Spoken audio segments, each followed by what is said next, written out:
Hi everyone, welcome to Vardha M blogs YouTube channel. ಇವತ್ತು ಮಾರ್ನಿಂಗಿಂದನೇ ವ್ಲಾಗ್ನ ಸ್ಟಾರ್ಟ್ ಮಾಡ್ತಾ ಇದ್ದೀನಿ. ಇವತ್ತು ಮಂಡೇ ಆಗಿರೋದ್ರಿಂದ ನನ್ನ ಹಸ್ಬೆಂಡು ಕೂಡ ಆಫೀಸ್ಗೆ ಜಲ್ದಿ ಹೋಗಿಬಿಡ್ತಾರೆ. ಸೊ ಇವತ್ತು ಟ್ರಾಫಿಕ್ ಬೇರೆ ಜಗ್ಗಿರುತ್ತೆ ಬೆಂಗಳೂರಲ್ಲಿ, ಹಾಗಾಗಿ ಮಂಡೇಕೊಮ್ಮೆ ಜಲ್ದಿನೇ ಹೋಗಿಬಿಡ್ತಾರೆ ಆಫೀಸ್ಗೆ. ಹಾಗಾಗಿ ಅವ್ರಿಗೂ ಕೂಡ ನಾಷ್ಟ ಮಾಡಿಕೊಟ್ಟೆ. ನಿನ್ನೆ ಪಡ್ಡಿಗೆ ಹಾಕಿದ್ನಲ್ವ, ಹಾಗಾಗಿ ಪಡ್ಡು ಕೊಬ್ಬರಿ ಚಟ್ನಿ ಮಾಡಿಕೊಟ್ಟಿದ್ದೆ. ಅವರು ಕೂಡ ನಾಷ್ಟ ಮಾಡಿಕೊಂಡು ಹೊರಟರು. ಸೊ ಅದಾಗಿದ್ಮೇಲೆ ನಾನು ಕೂಡ ಸ್ನಾನ ಪೂಜೆ ಎಲ್ಲ ಮುಗಿಸಿ ಇವಾಗೆ ನಾಷ್ಟಕ್ಕೆ ಮಾಡ್ಕೊತಾ ಇದ್ದೀನಿ. ಯೂಶ್ವಲಿ ಹಿಂಗೆ ಆಗ್ಬಿಡುತ್ತೆ, ಮಂಡೇ ಬಂದರೆ ಆಯಿತು ಹರಿಬರಿಯಲ್ಲಿ ಮಾಡಿಕೊಡ್ದೆ. ಯಾಕಂದರೆ ಟ್ರಾಫಿಕ್ ಇರೋದ್ರಿಂದ ಅವರು ಅರ್ಜೆಂಟಲ್ಲಿ ಹೋಗಬೇಕು ಅಂತೇಳಿ ಅಂತಿರ್ತಾರೆ. ಹಾಗಾಗಿ ಬೇಗನೆ ಎದ್ದಿರ್ತೀನಿ ಮಂಡೇಕೊಮ್ಮೆ. ಸೊ ಜಲ್ದಿ ಎದ್ದು ಟಿಫಿನ್ ಎಲ್ಲ ಮಾಡಿಕೊಟ್ಟು ಅದಾಗಿದ್ಮೇಲೆ ನಾವು ಆರಾಮಾಗಿ ಸ್ನಾನ ಪೂಜೆ ಅದಾಗಿದ್ಮೇಲೆ ನನ್ನ ಮಗಳದ್ದು ಕೆಲಸ ಅದನ್ನೆಲ್ಲ ಮುಗಿಸಿ ನಾನು ನಾಷ್ಟ ಮಾಡ್ಕೊಳಕ್ಕೆ ನಿಂತ್ಬಿಡ್ತೀನಿ. ಇವಾಗೆ ನಾನು ಪಡ್ಡಿಗೆ ಹಾಕ್ಕೊತಾ ಇದ್ದೀನಿ. ಸೊ ನಾನು ಕೂಡ ನಾಷ್ಟ ಮಾಡಬೇಕು, ಲೇಟ್ ಬೇರೆ ಆಗಿದೆ. ಹಾಗಾಗಿ ನನ್ನ ಮಗಳು ಕೂಡ ಇದನ್ನೇ ತಿಂದುಬಿಡ್ತಾಳೆ. ಹಾಗಾಗಿ ಬೇರೆ ಅವಳಿಗೆ ಅಂತೇಳಿ ನಾಷ್ಟ ಮಾಡೋ ಹಂಗಿಲ್ಲ. ಮಾರ್ನಿಂಗ್ ರೆಸಿಪಿದ್ದು ರೆಕಾರ್ಡ್ ಮಾಡ್ಕೊಂಡಿದ್ದೀನಿ. ಸೊ ಅದನ್ನು ಇಲ್ಲೇ ವಿಡಿಯೋದಲ್ಲಿ ಅಟ್ಯಾಚ್ ಮಾಡ್ತಾ ಇದ್ದೀನಿ, ನೋಡ್ಬೋದು. ಸೊ ಮಾರ್ನಿಂಗ್ ಎಷ್ಟು ಚೆನ್ನಾಗಿ ಹಿಟ್ಟು ಉಬ್ಬಿ ಬಂದಿತ್ತು ನೋಡ್ಬೋದು. ಬೇಸಿಗೆ ಟೈಮಲ್ಲಿ ನಾವು ಉಬ್ಬಿ ಬರಬೇಕು ಬೇಡ ಅಂತಂದ್ರೆ ತಾನಾಗಲೇ ಉಬ್ಬಿ ಬರುತ್ತೆ ಅಷ್ಟು ಚೆನ್ನಾಗಿ. ಸೊ ನೋಡ್ಬೋದು ಎಷ್ಟು ಚೆನ್ನಾಗಿ ಉಬ್ಬಿ ಬಂದಿದೆ. ಸೊ ಅದನ್ನೆಲ್ಲ ಚೆನ್ನಾಗಿ ಮಿಕ್ಸ್ ಮಾಡಿಕೊಂಡು ಒಂದು ಪಾತ್ರೆಗೆ ನಾನು ಇದಕ್ಕೆ ಉಪ್ಪು ಸೋಡಾ ಪುಡಿ ಹಾಕೋದಿಲ್ಲ, ಯಾಕಂದರೆ ಕೆಟ್ಟುಬಿಡುತ್ತೆ, ಹುಳಿ ಬಂದುಬಿಡುತ್ತೆ ನೈಟ್ ಅನ್ನೋ ಹೊತ್ತಿಗೆ. ಹಾಗಾಗಿ ಒಂದು ಸ್ವಲ್ಪ ತೆಗೆದಿಟ್ಟು ಇವಾಗ ಎಷ್ಟು ಪೂರ್ತಕ್ಕೆ ಬೇಕು ನೋಡಿ ಅಷ್ಟಕ್ಕೆ ಅಷ್ಟೇ ಉಪ್ಪು ಸೋಡಾ ಪುಡಿ ಹಾಕಿ ಮಾಡ್ಕೊತಾ ಇರ್ತೀನಿ. ಸೊ ಯಾವಾಗಲೂ ಇದೇ ಥರನೇ ಮಾಡ್ತಾ ಇದ್ದೀನಿ. ಇಲ್ಲಿ ನಾನು ಈ ಕನ್ಸಿಸ್ಟೆನ್ಸಿ ಯೂಸ್ ಮಾಡಿದ್ದು ಯಾವ ಕಪ್ಪಲ್ಲಿ ಮೆಜರ್ ಮಾಡಿರ್ತೀನಿ ನೋಡಿ ಅದೇ ಕಪ್ಪಲ್ಲಿ ಉದ್ದಿನಬೇಳೆ ಅದನ್ನ ಅಕ್ಕಿ ಹಾಕ್ಕೋಬೇಕಾಗುತ್ತೆ. ಸೊ ಹಂಗಾಗಿ 1 ಕಪ್ ಯಾವಾಗಲೂ ರೆಡಿ ಇಟ್ಕೊಂಡಿರ್ತೀನಿ. ಹಾಗಾಗಿ ಆ ಕಪ್ಪಲ್ಲಿ 3 ಕಪ್ ರೇಷನ್ ಅಕ್ಕಿನ ಮತ್ತು 1 ಕಪ್ ಉದ್ದಿನಬೇಳೆ ಮತ್ತು ಒಂದು ಸ್ವಲ್ಪ ಮೆಂತ್ಯ ಕಾಳನ್ನ ರಾತ್ರಿನೇ ನೆನೆಕ್ಕೆ ಇಟ್ಟಿದ್ದೆ ನಾನು. ಆವಾಗ ರುಬ್ಬಿದ್ನಲ್ವ, ನಿನ್ನೆ ವಿಡಿಯೋದಲ್ಲಿ ತೋರಿಸಿದ್ದೀನಿ. ಹಾಗೆ ಉಬ್ಬಿದ್ಮೇಲೆ ಮಾರ್ನಿಂಗ್ ಈ ಥರ ಫರ್ಮೆಂಟ್ ಆಗುತ್ತೆ. ಸೊ ಇವಾಗೆ ಒಂದು ಸ್ವಲ್ಪ ತೆಗೆದು ಎತ್ತಿಟ್ಕೊತಾ ಇದ್ದೀನಿ ಫ್ರಿಜ್ಜಲ್ಲಿ. ಸೊ ಹಂಗಾಗಿ ನೀವು ಯಾವಾಗಾದರೂ ಇನ್ನು 1 ವಾರಗಟ್ಟಲೆ ಹಾಗೆ ಸ್ಟೋರ್ ಮಾಡಿ ನೀವು ಮಾಡ್ಕೋಬೋದು ದೋಸೆ ಪಡ್ನ, ಒಟ್ಟ ಕೆಡೋದಿಲ್ಲ. ಉಪ್ಪು ಸೋಡಾ ಪುಡಿ ಹಾಕಿಬಿಟ್ರೆ ಏನಾಗ್ಬಿಡ್ತೈತಿ, ಹುಳಿ ಬಂದುಬಿಡುತ್ತೆ, ಅವು ಚೆನ್ನಾಗಿರೋದಿಲ್ಲ. ಹಾಗಾಗಿ ಈ ಥರ ಸಪ್ರೇಟ್ನ ಎತ್ತಿಟ್ಕೊಂಡ್ಬಿಡ್ಬೋದು ಫ್ರಿಜ್ಜಲ್ಲಿ. ಸೊ ವಾರಗಟ್ಟಲೆ ನೀವು ಮಾಡಿಕೊಂಡು ತಿನ್ಬೋದು. ಸೊ ಇವಾಗ ಉಪ್ಪು ಸೋಡಾ ಪುಡಿ ಹಾಕಿ ಎತ್ತಿಟ್ಕೊತಾ ಇದ್ದೀನಿ. ಸೊ ಅದೇ ಟೈಮ್ಗೆ ಚಟ್ನಿ ಬೇಕಲ್ವ, ಕೊಬ್ಬರಿ ಚಟ್ನಿ ಹೋಸತೆ ನೀರು ದೋಸೆಗೆ ಮಾಡಿದ್ನಲ್ವ, ಸಖತ್ತಾಗಿತ್ತು. ಸೊ ಹಂಗಾಗಿ ನನ್ನ ಹಸ್ಬೆಂಡ್ ಅದೇ ಥರನೇ ಮಾಡು ಅಂದ್ರೆ, ಹಾಗಾಗಿ ಅದನ್ನ ರೆಸಿಪಿ ನಾನು ಇಲ್ಲೇ ವಿಡಿಯೋದಲ್ಲಿ ಶೇರ್ ಮಾಡ್ತಾ ಇದ್ದೀನಿ. ಮೊದಲು ನಾನಿಲ್ಲಿ ಶೇಂಗಾ ಮತ್ತು ಹಸಿಮೆಣ್ಸಿನ್ಕಾಯಿನ ಹುರ್ಕೊತಾ ಇದ್ದೀನಿ. ಸೊ ಇಲ್ಲಿ ಖಾರಕ್ಕೆ ಎಷ್ಟು ಬೇಕು ನೋಡಿ ಅಷ್ಟು ಹಸಿಮೆಣ್ಸಿನ್ಕಾಯಿ ಅಂದರೆ 3 ಹಾಕ್ಕೊತಾ ಇದ್ದೀನಿ. ಖಾರ ಜಗ್ಗಿದೆ, ಹಾಗಾಗಿ ಹುರ್ಕೊಂಡು ಹಾಕಿದರೆ ಏನಾಗುತ್ತೆ, ಗ್ಯಾಸ್ಟ್ರಿಕ್ಕು ಆಗೋದಿಲ್ಲ ಮತ್ತು ಹೊಟ್ಟೆ ಉರ್ದಂಗೂ ಆಗೋದಿಲ್ಲ ಈ ಬೇಸಿಗೆ ಕಾಲಕ್ಕೆ. ಹಾಗಾಗಿ ಹುರಿದು ಹಾಕ್ಕೊಳೋದು ಬೆಸ್ಟು. ಇಲ್ಲಿ ನಾನು ಇದನ್ನ ಹುರಿದು ಒಂದು ಸೈಡಲ್ಲಿ ಎತ್ತಿಟ್ಕೊತಾ ಇದ್ದೀನಿ. ಸೊ ಇಲ್ಲಿ ಏನೇನು ಬೇಕು ಅಂತಂದರೆ ಒಂದು ಸ್ವಲ್ಪ ಹಸಿ ಕೊಬ್ಬರಿ ಬೇಕು. ಹಾಗಾಗಿ ಹಸಿ ಕೊಬ್ಬರಿನ ಈ ಥರ ಸಣ್ಣಗೆ ಹೆಚ್ಚಿಟ್ಕೊಂಡು ಜಾರಿಗೆ ಹಾಕ್ಕೊತಾ ಇದ್ದೀನಿ. ಮತ್ತು ಒಂದು ಸ್ವಲ್ಪ ಬೆಳ್ಳುಳ್ಳಿ, ಒಂದು ಸ್ವಲ್ಪ ಶುಂಠಿನೂ ಬೇಕು. ಹಾಗಾಗಿ ಅದನ್ನು ಕೂಡ ಇದಕ್ಕೆ ಸೇರಿಸ್ಕೊತಾ ಇದ್ದೀನಿ ಮಿಕ್ಸರ್ ಜಾರಿಗೆ. ಅದಾಗಿದ್ಮೇಲೆ ಹುರಿದು ಇಟ್ಕೊಂಡಿದ್ವಲ್ವ ಶೇಂಗಾ ಮತ್ತು ಹಸಿಮೆಣ್ಸಿನ್ಕಾಯಿನ, ಅದನ್ನು ಕೂಡ ಸೇರಿಸ್ಕೊತಾ ಇದ್ದೀನಿ. ಮತ್ತು ಒಂದು ಸ್ವಲ್ಪ ಕೊತ್ತಂಬರಿ ಸೊಪ್ಪು, ಅದಕ್ಕೆ ಒಂದು ಸ್ವಲ್ಪ ಜೀರಿಗೆ ಮತ್ತು ಒಂದು ಸ್ವಲ್ಪ ಪುಟಾಣಿ ಬೇಳೆ ಮತ್ತು ರುಚಿಗೆ ಎಷ್ಟು ಬೇಕು ನೋಡಿ ಅಷ್ಟು ಉಪ್ಪು ಮತ್ತು ಒಂದು ಸ್ವಲ್ಪ ಸಕ್ಕರೆ ಕೂಡ ಇಲ್ಲೇ ಆ್ಯಡ್ ಮಾಡ್ಕೊತಾ ಇದ್ದೀನಿ. ನೀವು ಬೇಕಂದರೆ ಹಾಕ್ಕೋಬೋದು ಸಕ್ಕರೆನ, ಇಲ್ಲಾಂದರೆ ಸ್ಕಿಪ್ ಕೂಡ ಮಾಡ್ಬೋದು. ನಾನಿಲ್ಲೇ ಒಂದು ಸ್ವಲ್ಪ ಉಪ್ಪು ಸಕ್ಕರೆ ಎಲ್ಲ ಹಾಕ್ಕೊತಾ ಇದ್ದೀನಿ. ಹಾಕ್ಕೊಂಡು ಒಂದು ಸ್ವಲ್ಪ ನೀರು ಹಾಕ್ಕೊಂಡು ನುಣ್ಣಗೆ ಪೇಸ್ಟ್ ಮಾಡ್ಕೋಬೇಕು. ಇಷ್ಟೇ, ಅದು ಸಿಂಪಲ್ಲಾಗಿ. ಒಂದು ಸ್ವಲ್ಪ ಬೆಳ್ಳುಳ್ಳಿ ಮತ್ತು ಶುಂಠಿನ ಮಾಡಿಕೊಂಡ್ರೆ ಸಖತ್ತಾಗಿರುತ್ತೆ. ನೋಡಿಕೊಂಡು ಮಾಡಿ, ಚೆನ್ನಾಗಿರುತ್ತೆ. ಸೊ ಇವಾಗ ಇದು ರೆಡಿ ಆಗಿದೆ, ಒಂದು ಪಾತ್ರೆಗೆ ಎತ್ತಿಟ್ಕೊತಾ ಇದ್ದೀನಿ. ಸೊ ಇದಕ್ಕೆ ನೀವು ಗಟ್ಟಿ ಬೇಕು ಅಂತಂದರೆ ಇದೇ ಥರ ಕನ್ಸಿಸ್ಟೆನ್ಸಿ ಒಳಗೆ ಬಿಡ್ಬೋದು, ಇಲ್ಲಾಂದರೆ ಒಂದು ಸ್ವಲ್ಪ ನೀರು ಹಾಕ್ಕೊಂಡು ಚೆನ್ನಾಗಿ ಮಿಕ್ಸ್ ಮಾಡಿಕೊಂಡು ಒಗ್ಗರಣೆ ಕಟ್ಕೊಂಡ್ಬಿಟ್ರೆ ಸೂಪರ್ ಟೇಸ್ಟಿಯಾದ ಕೊಬ್ಬರಿ ಚಟ್ನಿ ರೆಡಿ. ದೋಸೆಗಾಯಿತು, ಪಡ್ಡಿಗಾಯಿತು ಮತ್ತು ಪೂರಿಗಾಯಿತು, ಎಲ್ಲದಕ್ಕೂ ಚೆನ್ನಾಗಿರುತ್ತೆ. ಒಮ್ಮೆ ಟ್ರೈ ಮಾಡಿ, ಸಖತ್ತಾಗಿರುತ್ತೆ. ಸೊ ಇವಾಗ ನೀರು ಒಂದು ಸ್ವಲ್ಪ ಹಾಕ್ಕೊಂಡು ತಿಳುವಾಗಿ ಮಾಡ್ಕೊತಾ ಇದ್ದೀನಿ. ಆಮೇಲೆ ಇದಕ್ಕೆ ಒಂದು ಸ್ವಲ್ಪ ಒಗ್ಗರಣೆ ಕೊಟ್ಕೊಂಡ್ಬಿಟ್ರೆ ಮುಗೀತು. ಒಗ್ಗರಣೆಗೆ ನಾನಿಲ್ಲೇ ಎಣ್ಣೆ ಮತ್ತು ಸಾಸಿವೆ ಜೀರಿಗೆ ಕರಿಬೇವು ಅಷ್ಟೇ ಒಗ್ಗರಣೆ ಕೊಟ್ಕೊಂಡು ಸೇರಿಸ್ಕೊತಾ ಇದ್ದೀನಿ. ಚೆನ್ನಾಗಿ ಸೇರಿಸ್ಕೊಂಡು ಮಿಕ್ಸ್ ಮಾಡಿಕೊಂಡ್ರೆ ಸೂಪರ್ ಟೇಸ್ಟಿಯಾದ ಕೊಬ್ಬರಿ ಚಟ್ನಿ ರೆಡಿ ಅಂತಲೇ ಹೇಳ್ಬೋದು. ಸೊ ಇವಾಗ ನನ್ನ ಹಸ್ಬೆಂಡ್ ಕೂಡ ಸ್ನಾನ ಮಾಡ್ಕೊಂಬಂದ್ರು, ಹಾಗಾಗಿ ಪಡ್ಡಿಗೆ ಹಾಕಿಬಿಡೋಣ ಅಂತೇಳಿ ಪಡ್ಡಿಗೆ ಹಾಕ್ಕೊತಾ ಇದ್ದೀನಿ. ಪಡ್ಡು ಹಂಚು ಕಾಯೋದಕ್ಕಿಟ್ಟು ಇವಾಗ ಒಂದು ಸ್ವಲ್ಪ ಎಣ್ಣೆ ಹಾಕ್ಕೊಂಡು ಕಾಯಿಸ್ಕೋದಕ್ಕೆ ಇಡ್ತಾ ಇದ್ದೀನಿ. ಅದಾಗಿದ್ಮೇಲೆ ಪಡ್ಡು ಯಾವ ಥರ ಮಾಮೂಲಿ ಹಾಕ್ಕೊತೀರಿ ನೋಡಿ ಅದೇ ಥರನೇ ಹಾಕ್ಕೋಬೇಕು. ಸೊ ನಿಮಗಿನ್ನೂ ಕ್ರಂಚಿ ಆಗಬೇಕು ಅಂತಂದರೆ ಪಡ್ಡಿನ ಹಿಟ್ಟಿಗೆ ಒಂದು ಸ್ವಲ್ಪ ಈರುಳ್ಳಿನ ಕಟ್ ಮಾಡಿ ಹಾಕ್ಕೊರಿ, ಚೆನ್ನಾಗಿರುತ್ತೆ. ನನಗೆ ತುಂಬಾ ಇಷ್ಟ. ಸೊ ನಾನು ಆ ಥರ ಹಾಕ್ಕೊಂಡು ಮಾಡ್ಕೊತಾ ಇರ್ತೀನಿ. ನನ್ನ ಹಸ್ಬೆಂಡಿಗೆ ಅಷ್ಟು ಇಷ್ಟ ಆಗೋದಿಲ್ಲ, ಹಾಗಾಗಿ ಅವ್ರಿಗೆ ಜಸ್ಟ್ ಹಂಗೆ ನಾರ್ಮಲಾಗಿ ಈ ಥರ ಪಡ್ಡನ್ನ ಹಾಕಿ ಹಾಕಿ ಕೊಟ್ಟೆ. ನಾಷ್ಟ ಕೂಡ ಮಾಡಿಕೊಂಡು ಅವರು ಕೂಡ ಆಫೀಸ್ಗೆ ಹೊರಟರು. ಸೊ ಇದನ್ನ ಮಾರ್ನಿಂಗು ಒಂದು ಸ್ವಲ್ಪ ರೆಕಾರ್ಡ್ ಮಾಡ್ಕೊಂಡಿದ್ದೆ ರೆಸಿಪಿನ. ಸೊ ಹಾಗಾಗಿ ಶೇರ್ ಮಾಡಿದ್ದೆ ನಾನು ಇಲ್ಲಿ. ಸೊ ಚೆನ್ನಾಗಿ ಬರುತ್ತೆ, ಒಮ್ಮೆ ಟ್ರೈ ಮಾಡಿ. ಈ ಥರ ಕನ್ಸಿಸ್ಟೆನ್ಸಿ ಒಳಗೆ ಸಖತ್ತಾಗಿರುತ್ತೆ, ಸಾಫ್ಟಾಗಿ ಬರ್ತವೆ. ಪಡ್ಡು ಆಯಿತು, ದೋಸೆ ಆಯಿತು. ಸೊ ಒಮ್ಮೆ ಟ್ರೈ ಮಾಡಿ.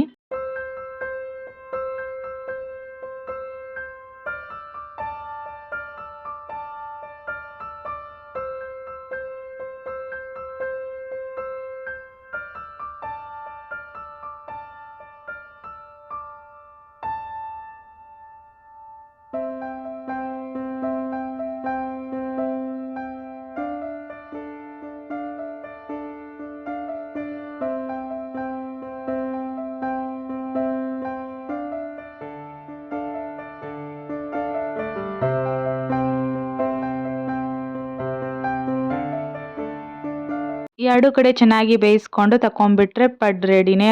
ಇದ್ರ ಜೋಡಿ ಚಟ್ನಿ ಸೂಪರಾಗಿರುತ್ತೆ ಕಾಂಬಿನೇಷನ್ನು. ಸೊ ನೋಡ್ಬೋದು ಎಷ್ಟು ಚೆನ್ನಾಗಿ ಬಂದಿದೆ ಅಂತೇಳಿ. ಕೊಬ್ಬರಿ ಚಟ್ನಿ ಆಯಿತು, ಪಡ್ಡಾಯಿತು. ನನ್ನ ಹಸ್ಬೆಂಡು ಕೂಡ ನಾಷ್ಟ ಮಾಡಿ ಅವರು ಹೊರಟ್ರು. ಅದಾಗಿದ್ಮೇಲೆ ನಾನು ಕೂಡ ನಾಷ್ಟ ಮಾಡಿದೆ, ನನ್ನ ಮಗಳಿಗೂ ಕೂಡ ನಾಷ್ಟ ಮಾಡಿದ್ಲು. ಅದಾಗಿದ್ಮೇಲೆ ನನ್ನ ಮಗಳಿಗಿದ್ದು ಬಟ್ಟೆ ಇದ್ವು, ಹಾಗಾಗಿ ವಾಷಿಂಗ್ ಮಿಷಿನಿಗೆ ಹಾಕಿದ್ದೆ. ಅದಾಗಿದ್ಮೇಲೆ ಒಂದು ಸ್ವಲ್ಪ ಕ್ಲೀನ್ ಮಾಡೋದು ಕೂಡ ಇತ್ತು, ಅದಕ್ಕೆ ಕ್ಲೀನ್ ಮಾಡ್ಕೊತಾ ಇದ್ದೀನಿ. ಸೊ ಇವತ್ತೇನು ಅಷ್ಟು ಕೆಲಸ ಇದ್ದಿದ್ದಿಲ್ಲ, ಹಾಗಾಗಿ ಸ್ವಲ್ಪ ನಿಧಾನವಾಗೇ ಮಾಡ್ಕೊತಾ ಇದ್ದೆ. ನನ್ನ ಮಗಳಿಗೆ ಕೂಡ ಒಂದು ಸ್ವಲ್ಪ ಟೈಮ್ ಕೊಡೆ. ಅಷ್ಟರಲ್ಲೇ ನನ್ನ ಹಸ್ಬೆಂಡ್ದು ಈ ಪರಿಸ್ಥಿತಿ ನೋಡಿದ್ದೆ ನಾನು. ನೋಡ್ಬೋದು ಎಷ್ಟು ಇದಾಗಿದೆ, ಕ್ಲೀನ್ ಮಾಡಬೇಕು ಅಂತೇಳಿ ಅನ್ಕೊತಾ ಇದ್ದೆ. ನಾನು ನೋಡ್ಬೋದು ಎಷ್ಟು ನೀಟಾಗಿ ಯಾವುದು ಬೇಕು ನೋಡಿ ಅದನ್ನ ಅಷ್ಟೇ ತೊಗೊತಿದ್ದೆ. ಆದರೆ ನನ್ನ ಹಸ್ಬೆಂಡು ಹರಿಬರಿಯಲ್ಲಿ ತೊಗೊಳೋದು ಹಾಗೆ ತುರುಕಿ ಹೋಗಿಬಿಡ್ತಾ ಇದ್ರು. ಹಾಗಾಗಿ ಇವಾಗಾದರೂ ಟೈಮ್ ಇತ್ತಲ್ವ, ಫ್ರೀ ಟೈಮು, ಹಾಗಾಗಿ ಕ್ಲೀನ್ ಮಾಡ್ಕೊಳೋಣ ಅಂತೇಳಿ ಇವಾಗ ಹೊಂದಿಸಿ ಚೆನ್ನಾಗಿ ನೀಟ್ ಮಾಡಿ ಇಟ್ಕೊಡತ್ತೀನಿ. ಸೊ ನೋಡಬೇಕು ಎಲ್ಲಿ ಮಟ್ಟ ಎಷ್ಟು ಚೆನ್ನಾಗಿ ಇಟ್ಕೊತಾರೆ ಅಂತೇಳಿ. ಬರೀ ಇದೇ ಕತೆ ಅವ್ರದ್ದಂತರೂ. ಚೆನ್ನಾಗಿ ಇಟ್ಕೊಳೋದಿಲ್ಲ, ಎಷ್ಟು ನೀಟ್ ಮಾಡಿ ಇಟ್ಕೊಂಡ್ರು ಹರಿಬರಿಯಲ್ಲಿ ಯಾವ್ದಾರ ಒಂದು ತೊಗೊಳೋದು, ಇಟ್ಟು ಹಾಗೆ ಹೋಗಿಬಿಡ್ತಾರೆ. ಹಾಗಾಗಿ ಯಾವಾಗಾದರೆ ನನಗೆ ಫ್ರೀ ಟೈಮ್ ಇದ್ದಾಗೆ ನಾನು ಜೋಡಿಸ್ಕೊಟ್ಟಿರ್ತೀನಿ. ಸೊ ಇವಾಗ ನೋಡ್ಬೋದು ಎಷ್ಟು ಗಟ್ಟಲೆ ಬಟ್ಟೆ ಇದ್ದಾವೆ. ಆದರೆ ನನ್ನ ಹಸ್ಬೆಂಡು ಬಟ್ಟೆನೇ ಇಲ್ಲ ಅಂತೇಳಿ ಹೋದಾಗ ಒಮ್ಮೆ ತೊಗೊತಾನೆ ಇರ್ತಾರೆ. ಇದನ್ನೆಲ್ಲ ತೋರಿಸಿದ್ರೆ ಶಾಕ್ ಆಗ್ತಾರೆ. ಹಾಗಾಗಿ ವಿಡಿಯೋ ರೆಕಾರ್ಡ್ ಮಾಡಿ ಅವ್ರಿಗೆ ತೋರಿಸ್ಬೇಕು ಇದನ್ನು. ಎಷ್ಟು ಹಾಕ್ಕೊಂಡೆ ಬಟ್ಟೆ ಇದಾವೆ, ಬಟ್ಟೆನೇ ಇಲ್ಲ ಅಂತಿರ್ತಾರೆ. ಹಾಗಾಗಿ ಇವಾಗ ಅರೇಂಜ್ ಮಾಡ್ತಾ ಇದ್ದೀನಿ ಸಪ್ರೇಟಾಗಿ. ಈ ಥರ ಜೀನ್ಸ್ ಪ್ಯಾಂಟ್ ಒಂದು ಕಡೆ, ಟಿ ಶರ್ಟ್ಸ್ ಒಂದು ಕಡೆ, ಶರ್ಟ್ಸ್ ಒಂದು ಕಡೆ, ಮತ್ತು ಡೈಲಿ ವೇರ್ ಶರ್ಟ್ಸ್ ಒಂದು ಕಡೆ, ಈ ಥರ ಅರೇಂಜ್ ಮಾಡಿ ಒಂದು ಕಡೆ ಇಟ್ಟು ಜೋಡಿಸ್ಬೇಕು ಅಂತೇಳಿ ಅಂದ್ಕೊಂಡಿದ್ದೀನಿ. ಅಂದರೆ ತಟ್ಟಂತೆ ಯಾವ್ದು ಅಂತೇಳಿ ಅವ್ರಿಗೆ ಗೊತ್ತಾಗುತ್ತೆ. ಹಾಗಾಗಿ ಈ ಥರ ಅರೇಂಜ್ ಮಾಡಿಕೊಡ್ತಾ ಇದ್ದೀನಿ.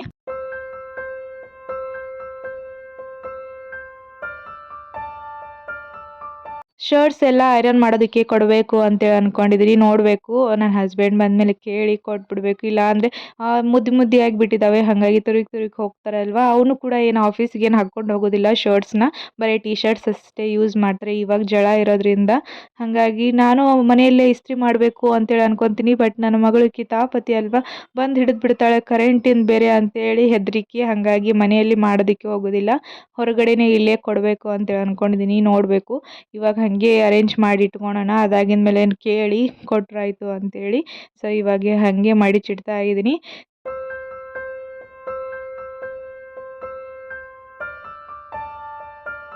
RCBದು ಫೈನಲ್ ಮ್ಯಾಚ್ ಇತ್ತಲ್ವ, ಆ ಟೈಮಲ್ಲಿ ಜರ್ಸಿನ ತೊಗೊಂಬಂದಿದ್ರು ನನ್ನ ಮಗಳಿಗೆ ಮತ್ತು ನನಗೆ, ಅವ್ರಿಗೆ ಅಂತೇಳಿ 3 ಟಿ ಶರ್ಟ್ಸ್ ತಂದಿದ್ರು. ಆ ಟೈಮಲ್ಲಿ RCB ಕೂಡ ವಿನ್ ಆಗಿಬಿಟ್ಟಿತ್ತು. ಸಿಕ್ಕಾಪಟ್ಟೆ ಖುಷಿಯಾಗಿತ್ತು. ಜರ್ಸಿ ಹಾಕ್ಕೊಂಡು ಫೋಟೋ ಗಿಟ ಎಲ್ಲ ಡ್ಯಾನ್ಸ್ ಕೂಡ ಮಾಡಿದ್ವಿ. ಆ ವಿಡಿಯೋ ಇನ್ಸ್ಟಾಗ್ರಾಮಲ್ಲಿ ಸಿಗುತ್ತೆ, ಒಮ್ಮೆ ನೋಡಿ. ಇವನಷ್ಟು ಮಡಿಚಿ ಒಂದು ಕಡೆ ಇಡುವ ಹೊತ್ತಿಗೆ ಸಾಕಾಗಿ ಹೋಯಿತು. ನೋಡ್ಬೋದು ಇವಾಗ ಈ ಥರ ಟೇಬಲ್ ಮೇಲೆ ಈ ಥರ ರೆಡಿ ಮಾಡಿ ಇಟ್ಕೊಂಡಿದ್ದೀನಿ. ಇವನ್ನ ವಾರ್ಡ್ರೋಬಲ್ಲಿ ಸೇರಿಸ್ಕೋಬೇಕು. ಸಪ್ರೇಟಾಗಿ ಅವ್ರಿಗೆ ನಿಲ್ಕೋ ಹಂಗೆ ಯಾವುದ್ಯಾವ್ದಂತೆ ಗೊತ್ತಾಗೋ ಹಂಗೆ ಅರೇಂಜ್ ಮಾಡಿ ಇಡಬೇಕು ಅಂತೇಳಿ ಅಂದ್ಕೊಂಡಿದ್ದೀನಿ. ಸೊ ಯಾವ ಥರ ಅರೇಂಜ್ ಮಾಡಿದ್ದೀನಿ ಇಲ್ಲಿ ವಿಡಿಯೋದಲ್ಲಿ ತೋರಿಸ್ತೀನಿ. ನೋಡ್ಬೋದು ಎಷ್ಟು ಗಟ್ಟಲೆ ಬಟ್ಟೆ ಇದ್ದಾವೆ. ಅವರು ಇವನ್ನ ಯಾವ ಹಾಕ್ಕೊಂಡು ಹೋಗೋದಿಲ್ಲ, ಮೇಲ್ಗಡೆ ಇದ್ದಿದ್ದು ಅಷ್ಟೇ ಹಾಕ್ಕೊಂಡು ಹೋಗ್ಬಿಡ್ತಿದ್ರು ಆಫೀಸ್ಗೆ. ಹಾಗಾಗಿ ಇವಾಗ ನೀಟ್ ಮಾಡಿಕೊಟ್ಟಿದ್ದೀನಿ. ಸೊ ಒಂದು ಕಡೆ ಜೀನ್ಸ್ ಪ್ಯಾಂಟು ಮತ್ತು ಈ ಥರ ಟಿ ಶರ್ಟ್ಸು ಎಲ್ಲನೂ ಒಂದೊಂದು ಸಪ್ರೇಟ್ ಆಫೀಸ್ಗೆ ಹೋಗೋವು ಮತ್ತು ಮನೆಯಲ್ಲಿ ಹಾಕ್ಕೊಳವು ಈ ಥರ ಅರೇಂಜ್ ಮಾಡಿ ಒಂದು ಕಡೆ ಇಟ್ಕೊಟ್ಟಿದ್ದೀನಿ. ನೋಡ್ಬೋದು ಇಷ್ಟು ಹಾಕೊಂಡ ಸ್ಪೇಸ್ ಉಳಿದಿದೆ. ಮೊದಲಿಂದು ಈಗ ನೋಡಿದರೆ ಎಷ್ಟು ನೀಟಾಗಿ ಮಾಡಿಕೊಟ್ಟಿದ್ದೀನಿ. ನೋಡಬೇಕು ಎಲ್ಲಿ ಮಟ್ಟ ಇಟ್ಕೊತಾರೆ ಅಂತೇಳಿ. ಸೊ ಅದಾಗಿದ್ಮೇಲೆ ನನ್ನ ಮಗಳಿಗೆ ಸ್ನಾನ ಮಾಡಿಸಿ ಇವಾಗ ಉಗುರು ಕಟ್ ಮಾಡ್ತಾ ಇದ್ದೀನಿ. ನನ್ನ ಹಸ್ಬೆಂಡ್ ಬೈತಾನೆ ಇದ್ಲು, ಅವಳು ಚೂರ್ತಾ ಇದ್ದಾಳೆ, ಅವಳದು ಉಗುರು ಕಟ್ ಮಾಡು ಅಂತೇಳಿ. ಸೊ ಹಂಗಾಗಿ ಇವತ್ತು ಹೆಂಗೋ ಟೈಮ್ ಇತ್ತು, ಅವಳದು ಉಗುರು ಕಟ್ ಮಾಡಿ ಅವಳನ್ನ ಸ್ನಾನ ಮಾಡಿಸಿ ರೆಡಿ ಮಾಡಿ ಕುಂದ್ರಿಸ್ತೀನಿ. ಸೊ ಇವಾಗ ಉಗುರು ಕಟ್ ಮಾಡಿಸ್ಕೋಬೇಕಂದ್ರೆ ಸಿಕ್ಕಾಪಟ್ಟೆ ತರಲೆ ಮಾಡಿಸ್ಕೊಳೋದಿಲ್ಲ ಇವಾಗ, ಹಾಗಾಗಿ ಕ್ಯಾಮ್ರಾ ಮುಂದ್ಗಡೆ ಈ ಥರ ಆಟ ಆಡ್ಕೊಂತ ಕಟ್ ಮಾಡಿಸ್ತಾ ಇದ್ದೀನಿ. ಸೊ ಎಷ್ಟು ಕಿಡಿಗೇಡಿ ಅಂದರೆ ಕಿಡಿಗೇಡಿ ನನ್ನ ಮಗಳು, ಒಟ್ಟ ಮಾಡಿಸ್ಕೊಳೋದಿಲ್ಲ. ಓಡ್ತಿರ್ತಾಳೆ, ಹೇರ್ ಸ್ಟೈಲ್ ಹಾಕ್ಕೊಳಕ್ಕೂ ಹಂಗೆ ಓಡ್ತಿರ್ತಾಳೆ, ಬಟ್ಟೆ ಹಾಕ್ಕೊಳಕ್ಕೂ ಓಡ್ತಿರ್ತಾಳೆ. ಅವಳು ಹಿಂದಿಂದ ಹೋಗಿ ಹೋಗಿ ರೆಡಿ ಮಾಡಿಸ್ಬೇಕು, ಮತ್ತು ಊಟ ಮಾಡಿಸೋದು ಹಾಗೆ ಹಿಂದೆ ಓಡಾಡಬೇಕು ಅವಳಿಗೆ ಊಟ ಮಾಡಿಸೋದಕ್ಕೆ, ಅಷ್ಟು ತರಲೆ ಅಂದರೆ ತರಲೆ. ಸೊ ಅವಳನ್ನ ಹಿಡಿಯೋತ್ತಿಗೆ ಅಂದರೆ ಸಾಕಾಗೋಗುತ್ತೆ. ಸೊ ಅದರಲ್ಲಿ ಉಗುರು ನೋಡ್ಬೋದು, ಈ ಥರ ಕಟ್ ಮಾಡ್ತಾ ಇದ್ದೀನಿ, ಇದನ್ನು ಕಟ್ ಮಾಡು ಇದನ್ನು ಕಟ್ ಮಾಡು ಅಂಥೇಳಿ ಯಾವ ಥರ ಮಾಡ್ತಾ ಇದ್ದಾಳೆ ಅಂತೇಳಿ. ಒಂದು ಕಡೆ ಸುಮ್ಮನೆ ಕುಂದ್ರೋದಿಲ್ಲ, ಆ ಥರ ಕಿಡಿಗೇಡಿ ಆಗಿಬಿಟ್ಟಿದ್ದಾಳೆ ನನ್ನ ಮಗಳಂತರೂ. ಸೊ ಹಾಗಾಗಿ ಹಾಗೆ ಹಿಂಗೆ ಮಾಡಿ ಕ್ಯಾಮ್ರಾ ನೋಡು, ಅಲ್ಲಿ ನೋಡು, ಹಾಯ್ ಮಾಡು ಅಂತೇಳಿ ಅವ್ರಿಗೆ ಈ ಥರ ಮಾಡಿಸಿ ಒಂದು ಸ್ವಲ್ಪ ಡೈವರ್ಟ್ ಮಾಡಿ ಈ ಥರ ಉಗುರು ಕಟ್ ಮಾಡ್ತಾ ಇದ್ದೀನಿ, ಕಾಲಾಗಿನೂ ಮತ್ತು ಕೈಯಾಗಿನೂ. ಇಲ್ಲ ಅಂದರೆ ಚೂರ್ತಾನೆ ಇರ್ತಾಳೆ, ನನಗೆ ಅಷ್ಟು ಚೂರೋದಿಲ್ಲ, ನನ್ನ ಹಸ್ಬೆಂಡ್ಗೆ ಭಾಳ ಚೂರ್ತಾ ಇರ್ತಾಳೆ, ಯಾಕೋ ಏನೋ ಗೊತ್ತಿಲ್ಲ, ಅಷ್ಟು ಪ್ರೀತಿ ಅನಿಸುತ್ತೆ. ಹಾಗಾಗಿ ಸೊ ಆ ಪರಿ ಚೂರ್ತಾ ಇರ್ತಾಳೆ, ಅವ್ರು ಬೈತಾನೆ ಇರ್ತಾರೆ. ಹಾಗಾಗಿ ಇವತ್ತಾದರೂ ಕಟ್ ಮಾಡೋಣ ಅಂತೇಳಿ ಕಟ್ ಮಾಡಿದೆ, ಯಾಕಂದರೆ ಸ್ನಾನ ಮಾಡಿದ ಮೇಲೆ ಒಂದು ಸ್ವಲ್ಪ ಸಾಫ್ಟ್ ಆಗಿರ್ತವೆ ಉಗುರು, ಹಾಗಾಗಿ ಈ ಟೈಮಲ್ಲಿ ಕಟ್ ಮಾಡಿದರೆ ಅವ್ರಿಗೂ ನೋವಾಗೋದಿಲ್ಲ. ಹಾಗಾಗಿ ಸ್ನಾನ ಮಾಡಿಸಿದ ಮೇಲೆ ಕಟ್ ಮಾಡ್ತಾ ಇರ್ತೀನಿ.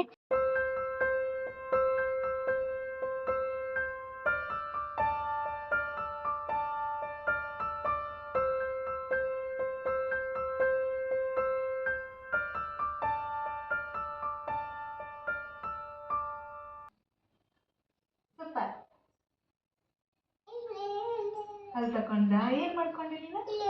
ಅಲ್ಲಿ ತಕೊಂಡೇನು? ಹೆಂಗೆ ತಕೊಂಡೆ ನೀನು? ಟಿಕ್ ಟಿಕ್ ಅಂತ ತಕೊಂಡೇನ? ಅಲ್ಲಿ ಅದ್ರಲ್ಲಿ ತಕೊಂಡೇನು? ಟಿಕ್ ಟಿಕ್ ಅಂತ ತಕೊಂಡೇನ? ಎಲ್ಲಿ? ಹೊರಗೆ ಹೊರಗೆ no no No. No. No. No.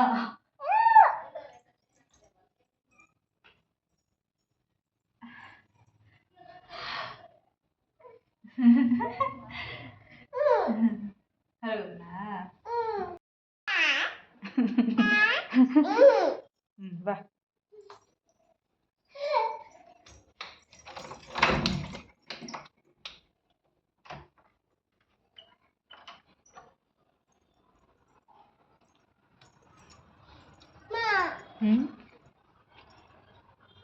Clip ತೆಗಿಲ್ಲ ಅವನ್ನ.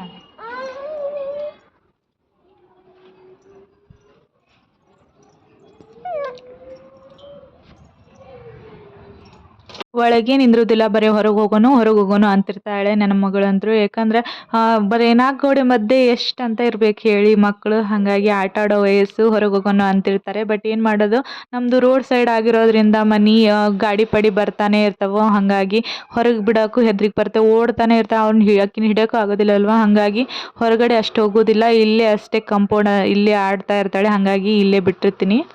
ಹಾಯ್, ಇವಾಗ ಆಫ್ಟರ್ನೂನ್ ಊಟ ಮಾಡಿಕೊಂಡು ವ್ಲಾಗ್ನ ಕಂಟಿನ್ಯೂ ಮಾಡ್ತಾ ಇದ್ದೀನಿ. ನನ್ನ ಮಗಳು ಕೂಡ ಊಟ ಮಾಡಿ ಮಲಗಿದ್ದಾಳೆ, ಹಾಗಾಗಿ ಈ ವ್ಲಾಗ್ನ ಮಾರ್ನಿಂಗ್ ಟು ಆಫ್ಟರ್ನೂನ್ ವ್ಲಾಗ್ನ ಎಂಡ್ ಮಾಡಬೇಕು ಅಂತೇಳಿ ಅಂದ್ಕೊಂಡಿದ್ದೆ. ಬಟ್ ಒಂದು ವಿಷಯದ ಬಗ್ಗೆ ಶೇರ್ ಮಾಡಬೇಕು ಅಂತೇಳಿ ಅಂದ್ಕೊಂಡೆ. ಯಾಕಂದರೆ ನಾನು ಇನ್ಸ್ಟಾಗ್ರಾಮಲ್ಲಿ ನನ್ನ ಪೇಡ್ ಪ್ರಮೋಷನಿಂದ ಅಮೌಂಟ್ ಬಂತು ಅಂತೇಳಿ ಸ್ಟೇಟಸ್ ಹಾಕಿದಾಗೆ ಎಲ್ಲರೂ ಕೇಳ್ತಾ ಇದ್ರು, ಸೊ ಹೆಂಗೆ ವಿಡಿಯೋ ಮಾಡಿದ್ರೆ ಪ್ರಮೋಷನ್ ಬರುತ್ತಾ, ಏನು ವ್ಯೂಸ್ ಹೆಚ್ಚಿಗೆ ಆದರೆ ಪ್ರಮೋಷನ್ ಬರುತ್ತಾ, ಲೈಕ್ಸ್ ಅದರಲ್ಲಿಂದ ಏನಾದರೂ ಅಮೌಂಟ್ ಬರ್ತಾ ಇದೆನಾ ಅಂಥೇಳಿ ಎಲ್ಲ ಕ್ವಶನ್ಸ್ ಕೇಳಾತಿದ್ರು. ಹಾಗಾಗಿ ಸೊ ಸಪ್ರೇಟ್ ಎಲ್ಲರಿಗೂ ಆನ್ಸರ್ ಮಾಡೋಕ್ಕಿಂತ ಒಂದು ವಿಡಿಯೋ ಮಾಡಿಬಿಡೋಣ ಅಂತೇಳಿ ಮಾಡ್ತಾ ಇದ್ದೀನಿ. ಹಾಗೆ ನಾನು ಹೋದ ಬ್ಲಾಗಲ್ಲಿ ಕೂಡ ಶೇರ್ ಮಾಡಿದ್ದೆ, ಬಾರ್ಟರ್ ಕೊಲಾಬ್ರೇಷನ್ ಬಂದಿತ್ತು ನನಗೆ, ಹಾಗೆ ಒಂದು ಪೇಡ್ ಕೊಲಾಬ್ರೇಷನ್ ಕೂಡ ಬಂದಿತ್ತು ಅಂಥೇಳಿ. ಸೊ ಬಾರ್ಟರ್ ಕೊಲಾಬ್ರೇಷನಿಂದ ಆಲ್ರೆಡಿ ಶೇರ್ ಮಾಡಿದ್ದೀನಿ, ಹಾಗಾಗಿ ಇವಾಗ ಪೇಡ್ ಕೊಲಾಬ್ರೇಷನ್ ಬಂದಿತ್ತು, ಅದನ್ನ ಆಲ್ರೆಡಿ ವಿಡಿಯೋ ಮಾಡಿ ಅಪ್ಲೋಡ್ ಕೂಡ ಮಾಡಿದ್ದೆ. ಸೊ ಇದು ನಾನು ಮೊದಲೇ ಹೇಳಬೇಕು ಅಂತಂದಿದ್ದೆ, ಇದು ನಂದು ಪೇಡ್ ಕೊಲಾಬ್ರೇಷನ್ ಬಂದಿದ್ದು 1 ಮಂತ್ ಬ್ಯಾಕ್. ಸೊ ಅವಾಗೆ ಶೇರ್ ಮಾಡಬೇಕು ಅಂತ ಅಂದ್ಕೊಂಡಿದ್ದೆ. ಬಟ್ ಏನು ಅಂದ್ಕೊಂಡೆ ನಾನು, ಇದು ಮೇ ಬಿ ಫೇಕ್ ಇರ್ಬೋದು, ಇಲ್ಲ ಅಮೌಂಟ್ ಬರುತ್ತೋ ಇಲ್ಲ ಅನ್ನೋ ಡೌಟ್ ಒಳಗೆ ಇದ್ದೆ ನಾನು. ಹಾಗಾಗಿ ಸೊ ಅವ್ರಂತೂ ಕಳಿಸಿದ್ರಲ್ವ, ನಾನು 100% ಆಗಿ ಎಫರ್ಟ್ ಹಾಕಿ ನಾನು ವಿಡಿಯೋ ಮಾಡಿ ಅಪ್ಲೋಡ್ ಕೂಡ ಮಾಡಿದ್ದೆ. ಸೊ ಅದು ನಂದು ಅಪ್ರೂವ್ ಕೂಡ ಆಯಿತು. ಅಪ್ರೂವ್ ಆಗಿದ್ಮೇಲೆ ಅಮೌಂಟ್ ಬರುತ್ತಾ ಇಲ್ಲ ಅಂತ ಹೇಳಿ ಡೌಟ್ ಕೂಡ ಇತ್ತು. ಹಾಗಾಗಿ ವೇಟ್ ಮಾಡೋಣ, ಎಲ್ಲ ಅಮೌಂಟ್ ರಿಸೀವ್ ಆಗಿದ ಮೇಲೆ ಇದ್ರ ಬಗ್ಗೆ ಹೇಳ್ಕೊಡೋಣ ನಾನು ಯೂಟ್ಯೂಬಲ್ಲಿ ಅಂತೇಳಿ ಅಂದ್ಕೊಂಡು ಸ್ಟಾಪ್ ಮಾಡಿದ್ದೆ. ನಾನು ಹೇಳ್ಕೊಂಡಿದ್ದಿಲ್ಲ ಎಲ್ಲಿ. ಹಾಗಾಗಿ ಇವತ್ತು ಅಂದರೆ 10ನೇ ತಾರೀಕಿಗೆ ನನಗೆ ಅಮೌಂಟ್ ರಿಸೀವ್ ಆಯಿತು, ಕ್ರೆಡಿಟ್ ಕೂಡ ಆಯಿತು ನನ್ನ ಬ್ಯಾಂಕಿಗೆ. ಹಾಗಾಗಿ ಇವತ್ತೇ ವಿಡಿಯೋ ಮಾಡಿಬಿಡೋಣ, ಯಾಕಂದರೆ ಎಲ್ಲರೂ ಕ್ವಶನ್ಸ್ ಕೇಳತ್ತಿದ್ರು, ಕಮೆಂಟ್ ಮಾಡತ್ತಿದ್ರು, ಮೆಸೇಜ್ ಮಾಡತ್ತಿದ್ರು. ಹಾಗಾಗಿ ಈ ವಿಡಿಯೋದ ಬಗ್ಗೆ ಹೇಳ್ಬಿಡೋಣ ಅಂತ ಅಂದ್ಕೊಂಡೆ. ಬಂದಿದ್ದು ಪೇಡ್ ಕೊಲಾಬ್ರೇಷನ್ನು ಹೆಡ್ ಆ್ಯಂಡ್ ಶೋಲ್ಡರ್ ಅವ್ರದ್ದು ಬ್ರ್ಯಾಂಡಿಂದು. ಸೊ ಇದ್ರ ಬಗ್ಗೆ ಹೆಂಗೆ ವಿಡಿಯೋ ಮಾಡೀನಿ ಏನು ಅನ್ನೋದೆಲ್ಲ ಇನ್ಸ್ಟಾಗ್ರಾಮಲ್ಲಿದೆ. ಸೊ ಹಾಗಾಗಿ ಮತ್ತೆ ಹೆಚ್ಚಿಗೆ ಏನು ಹೇಳಕ್ಕೆ ಹೋಗೋದಿಲ್ಲ. ಹಾಗೆ ಇದಕ್ಕೆ ಅಮೌಂಟ್ ಎಷ್ಟು ಬಂದಿತ್ತು ಅಂತ ಹೇಳಿ ಹೇಳ್ಕೊಳಕ್ಕೂ ಆಗೋದಿಲ್ಲ, ಯಾಕಂದರೆ ರೂಲ್ಸ್ ಇದೆ. ಸೊ ಇದು ಯೂಟ್ಯೂಬಿಗೆ ಕೂಡ ಏನೋ ಕಮ್ಯುನಿಟಿ ಗೈಡ್ಲೈನ್ಸ್ ಒಳಗೆ ಬರುತ್ತೆ. ಸೊ ಹಾಗಾಗಿ ಎಂತನೂ ಶೇರ್ ಮಾಡೋ ಹಂಗಿಲ್ಲ. ಹಾಗಾಗಿ ಎಷ್ಟು ಅಮೌಂಟ್ ಬಂದಿದೆ ಅಂತೇನು ಹೇಳಲಿಕ್ಕೆ ಏನೋ ರೂಲ್ಸ್ ಇಲ್ಲ ಅಂತಲೇ ಹೇಳ್ಬೋದು. ಹಾಗಾಗಿ ನಾನು ಶೇರ್ ಮಾಡೋದಿಲ್ಲ. ಬಟ್ ಅಮೌಂಟ್ ಅಂದರೂ ಕ್ರೆಡಿಟ್ ಆಗಿದೆ, ಇದಂತೂ ರಿಯಲ್ಲು. ಸೊ ನಂಗಂತೂ ತುಂಬಾ ಖುಷಿ ಆಯಿತು. ಇದು ಫಸ್ಟ್ ನನ್ನ ಪೇಡ್ ಕೊಲಾಬ್ರೇಷನ್ನು. ಸೊ ತುಂಬಾ ಖುಷಿ ಆಯ್ತು ಅಂತಲೇ ಹೇಳ್ಬೋದು. ಹಾಗೆ ಅಮೌಂಟ್ ಕೂಡ ರಿಸೀವ್ ಆಯ್ತಲ್ಲ, ಹಾಗಾಗಿ ನಿಮ್ಮ ಜೋಡಿ ಹಂಚ್ಕೋಬೇಕು ಅನಿಸ್ತು. ಹಾಗೆ ಇನ್ಸ್ಟಾಗ್ರಾಮಲ್ಲಿ ಎಲ್ಲರೂ ಕೇಳ್ತಾ ಇದ್ರಿ ಅಲ್ವಾ, ಸೊ ವಿಡಿಯೋಸ್ ಹಾಕೋದ್ರಿಂದ ಆಯಿತು, ಲೈಕ್ಸಿಂದ ಆಯಿತು, ವ್ಯೂಸಿಂದ ಆಯಿತು ಅಮೌಂಟ್ ಬರೋದಿಲ್ಲ. ಸೊ ಇದು ನನಗೆ ಪ್ರಮೋಷನ್ ಬಂದಿದ್ದು. ಸೊ ಪ್ರಮೋಷನ್ ಇವರೇ ಹುಡ್ಕೊಂಡು ಬಂದಿದ್ದು ನನ್ನ ಕಡೆ ಅಂತ. ಸೊ ನಾನು 100% ಆಗಿ ವಿಡಿಯೋ ಮಾಡಿಕೊಟ್ಟೆ. ಹಾಗಾಗಿ ಅದು ಅಪ್ರೂವ್ ಕೂಡ ಆಯಿತು ಮತ್ತು ನನಗೆ ಅಮೌಂಟ್ ಕೂಡ ಕ್ರೆಡಿಟ್ ಆಯಿತು. ಈ ಥರ ಪ್ರಮೋಷನ್ ಬರ್ತವೆ. ಸೊ ಅದಕ್ಕೆ ಅಮೌಂಟ್ ಕೊಡ್ತಾರೆ ಹೊರತು ವ್ಯೂಸು, ಲೈಕ್ಸು, ವಿಡಿಯೋಸ್ ಎಷ್ಟು ಅಪ್ಲೋಡ್ ಮಾಡ್ತೀವಿ ಅದರಲ್ಲಿಂತಂದ್ರೂ ಅಮೌಂಟ್ ಬರೋದಿಲ್ಲ. ಸೊ ಇದು ಪ್ರಮೋಷನಿಂದ ಬಂದಿದ್ದ ಅಮೌಂಟು. ಸೊ ಇದು ಕ್ಲಾರಿಫೈ ಆಯ್ತು ಅನ್ಕೋತೀನಿ ಎಲ್ಲರಿಗೂ ಕಮೆಂಟ್ ಮಾಡಿದವ್ರಿಗೆ. ಸೊ ಇಷ್ಟೇ ಆಗಿತ್ತು ಇವತ್ತಿನ ವ್ಲಾಗ್. ನನ್ನ ಪೇಡ್ ಕೊಲಾಬ್ರೇಷನ್ ಬಗ್ಗೆ ಶೇರ್ ಮಾಡ್ಕೋಬೇಕಾಗಿತ್ತು ಮತ್ತು ನಾನು ಈ ಥರ ಇನ್ಫಾರ್ಮೇಷನ್ನು ನಿಮ್ಮ ಜೋಡಿ ಹಂಚ್ಕೋಬೇಕಾಗಿತ್ತು ಅಂಥೇಳಿ ಈ ವಿಡಿಯೋ ಮಾಡಿದ್ದು. ಸೊ ಈ ಕಂಪ್ಲೀಟ್ ವ್ಲಾಗ್ ನೀವು ಕೂಡ ವಾಚ್ ಮಾಡಿದ್ರಿ ಅನ್ಕೋತೀನಿ. ಐ ಹೋಪ್ ನಿಮಗೂ ಕೂಡ ಇಷ್ಟ ಆಗಿರ್ಬೋದು. ಇಷ್ಟ ಆದರೆ ಪ್ಲೀಸ್ ಲೈಕ್, ಶೇರ್, ಕಮೆಂಟ್ ಮಾಡಿ. ಹಾಗೆ ನಾನು ಸಬ್ಸ್ಕ್ರೈಬ್ ಕೂಡ ಮಾಡಿಕೊಂಡು ಸಪೋರ್ಟ್ ಮಾಡಿ. ನೆಕ್ಸ್ಟ್ ಯಾವ ಥರ ಕಂಟೆಂಟ್ ಬೇಕು ಅಂತೇಳಿ ಕಮೆಂಟ್ ಬಾಕ್ಸಲ್ಲಿ ತಿಳಿಸಿ, ಆಯಿತಾ? ಸೊ ಅದೇ ಥರನೇ ಕಂಟೆಂಟ್ ನಿಮ್ಮ ಮುಂದೆ ತರೋದಕ್ಕೆ ಪ್ರಯತ್ನ ಪಡ್ತೀನಿ. So thank you. ನೆಕ್ಸ್ಟ್ ಬ್ಲಾಗಲ್ಲಿ ಮತ್ತೆ ಸಿಗ್ತೀನಿ. ಅಲ್ಲಿವರೆಗೂ ಟೇಕ್ ಕೇರ್, ಬಾಯ್.